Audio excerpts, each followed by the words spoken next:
আরো কিছু ডেভেলপের দরকার আছে। কি দরকার আছে একটু বলেন আপনি। যেগুলো মনে হচ্ছে যে সিন্ডিকেট কিছু কিছু আছে, যে অনেক সময় দেখা যাচ্ছে ট্রেনের টিকিট 2 মিনিটে শেষ হয়ে যাচ্ছে, বলা ব্লাগারদের হাতে ট্রেনের টিকিট পাওয়া যাচ্ছে। এগুলো জিনিস থেকে আর কি একটু উন্নত যদি আরো হয়, যে কিভাবে 2 মিনিট 3 মিনিটে ট্রেনের টিকিট শেষ হয়ে যায়। সরকার আসলে বন্ধ করতে পারছে না কেন? সরকারের এটা সরকারের ব্যর্থতা, আমি মনে করি এটা রেলওয়ের সরকারের ব্যর্থতা। আমি এবার চলে এসেছি উত্তরা থেকে মেট্রোতে করে মতিঝিল থেকে তারপর হচ্ছে কমলাপুর স্টেশনে, যাতে করে খুব শান্তির সাথে রিলিভলি অন্তত মানে নিজের সিটে বসতে পারি। কারণ গতবার হচ্ছে 3 ঘন্টা পরে আমি আমার সিট পেয়েছিলাম।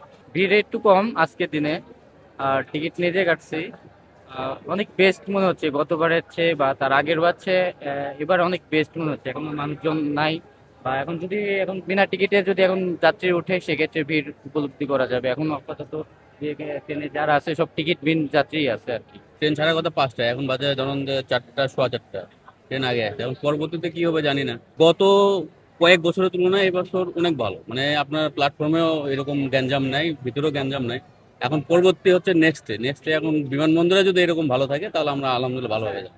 কোনো যানজট নাই, কোনো জায়গায় হ্যারাসমেন্ট হয় নাই, সুন্দরভাবে বসে আছি। 5টার দিকে ট্রেন ছাড়বে আমাদের, তারপর বাসায় যাব। এখন পর্যন্ত আমার চোখে আসলে ওরকম মানে ঘাটতির কোনো কিছু এখনো মানে চোখে পড়ে নাই আর কি। এখন পর্যন্ত সবকিছু আলহামদুলিল্লাহ ভালো পাচ্ছি। জনগণের জন্য ভালো হতে গেলে আসলে আমাদের উত্তরবঙ্গের সম্পূর্ণ line dual gauge double line করতে হবে এবং ট্রেনের সংখ্যা বাড়াতে হবে, কারণ অনেক যাত্রী আসলে কমানো সম্ভব না। ট্রেন যদি আমরা বাড়াতে পারি তাহলে দুর্ভোগ অনেকটা কমে যাবে। ছোট থাকতেই ঈদের মজা ভাইয়া। ঈদের আনন্দটা আসলে ছোটরাই করে, বড়রা তো ছোটদেরকে আনন্দ দিয়ে আনন্দ পায়। তখনকার ঈদের সময় তখন তো জার্নির বিষয় ছিল না, বাবার সাথে গ্রামেই থাকতাম।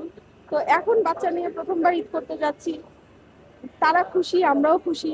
আমরা যাচ্ছি সেটা ভেবে তারা খুশি, আর আমরা এতদিন পরে বাড়ি যাচ্ছি এটা নিয়ে আমরা খুশি। এই তো।